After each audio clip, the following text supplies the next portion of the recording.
Pak Haji, Gini Mas. ini mau tanya. Ini kita sering follow up calon mitra. Banyak dari mereka itu saat kita follow up, ya, mereka di awal ini antusias, semangat sekali. Tapi begitu kita follow up lagi, jelasin ulang, di akhir-akhirnya pasti kendala mereka ada di modal nih. Ini tidak satu dua, banyak seperti itu. Ya? Nah, ini gimana solusi dari Pak Haji? Ya. Jadi gini, memang kalau kita mau berbisnis ya, kalau kita mau berbisnis, bicara modal itu kan, kalau bicara tantangannya itu tantangan pertama. Kita mau berbisnis nih, masalah modal itu kan tantangan pertama. Ya, bukan tantangan terakhir itu. Kalau toh punya orang mau berbisnis, punya modal, itu belum selesai masalahnya kan. Ibaratnya saya pengen punya buka usaha toko kelontong misalnya, kan perlu modal. Ya, ketika saya punya modal, udah selesai belum masalahnya? Belum. Baru mulai. Karena itu baru mulai kan toko kita. Kita masih berpikir, mungkin kalau kita tokonya besar, kita pengen punya karyawan, harus rekrut karyawan. Setelah kita rekrut karyawan, dia juga harus memasarkan bagaimana caranya supaya toko kita laku, betul kan? Harus berinovasi terus. Nah, sebenarnya sama di usaha ini, masalah modal itu baru tantangan pertama. Jadi kalau kita ketemu orang yang wah semangat nih, kan banyak orang nih yang proposalnya semangat kan, proposalnya semangat nih. Terus kemudian dia bilang, tapi saya tuh nggak punya duit. Nah, itu gitu kan. Tapi semangat nih, tapi nggak punya duit. Kira-kira kita bisa percaya dengan orang begituan nggak? Kalau saya nggak percaya, ya berarti itu semangatnya bukan semangat beneran, tapi semangat bohongan. Kenapa? Kalau semangat beneran pasti dia akan berusaha bagaimana dia bisa masalah modalnya ini dia harus bisa atasi.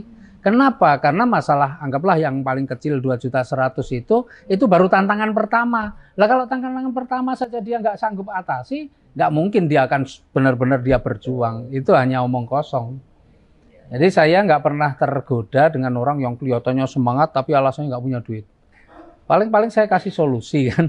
Ya udah kalau memang benar-benar nggak punya duit, tapi punya teman kan, saya bilang gitu kan. Misalnya dia punya, oh punya Pak, ya sudah.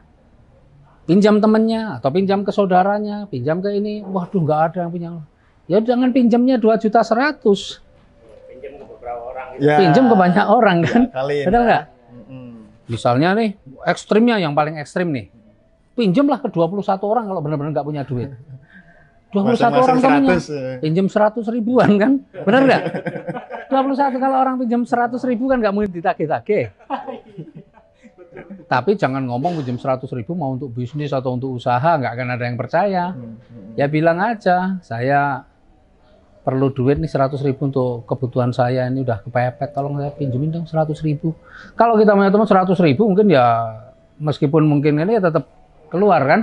Banyak kan gitu. Iya toh, dan nggak mungkin ditagih-tagih. Kemana 100 ribu ditagih? Enggak. Loh kenapa saya sarankan begitu? Ya supaya nggak ditagih-tagih memang. Ya toh? Malah diikhlasin kadang. Tapi jangan berharap kemudian dikasih, tetap pinjam, ini sebagai akadnya. Nah terus kemudian dia tinggal kalau memang dia pejuang, dia pasti akan berusaha bagaimana dia jalankan usaha ini. Karena ini kerjaan kedua nih, setelah masalah modal teratasi, dia masih harus berjuang loh. Menghadirkan orang ke seminar atau prospecting, dia harus lakukan. Kalau enggak akan terjadi, nggak akan berhasil kan. Nah ketika dia berhasil prospecting, closing nih, 1 orang, 2 orang kan ada rezeki. Misalnya saya pinjam nih ke Mas Anjas 100 ribu, saya dapat 400 ribu, langsung saya datangi Mas Anjas, Mas mau ngembaliin duit. Betul nggak? Itu prestasi nggak? Prestasi. Orang yang dipinjami mungkin juga nggak berharap-harap banget kapan tapi saya datang.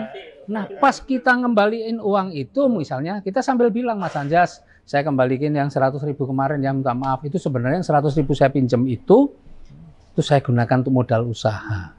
Kira-kira ada pertanyaan nggak? Usaha apa kan gitu kan? Nah inilah kesempatan kita prospecting kan? Betul nggak? Betul. Lah usaha apa? Aduh saya ini juga baru Mas Anjas, saya belum bisa jelasin banyak. Tapi kalau Mas Anjas mau tahu, kebetulan besok ini ada pertemuan. Nah, Kalau Mas Anjas mau tahu, kebetulan besok nih yang ngajakin saya, besok mau ke rumah jam 3, home sharing kan gitu kan.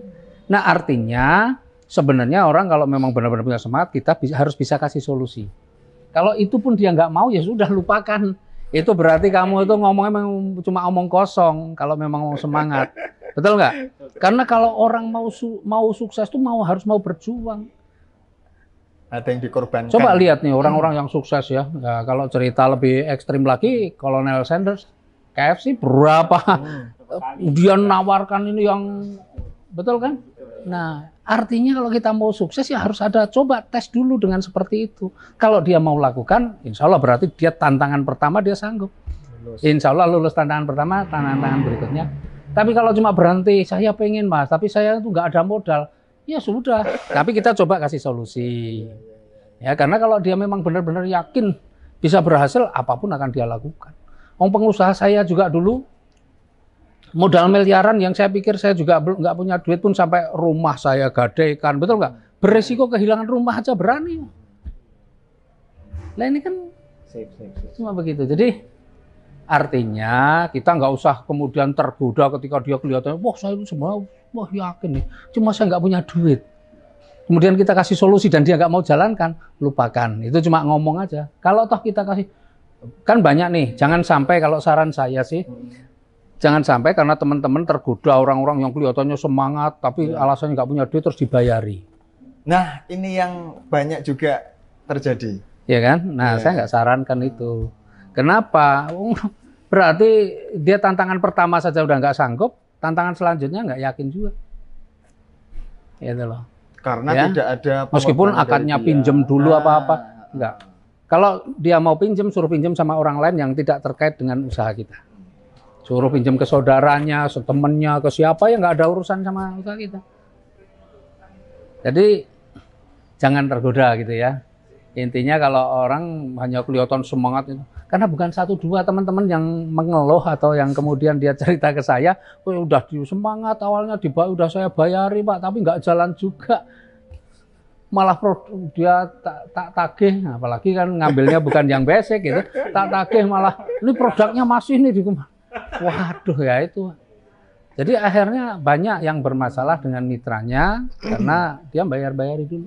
Sudah nggak jalan, bermasalah, kehilangan duit, kan susah semua. Gitu.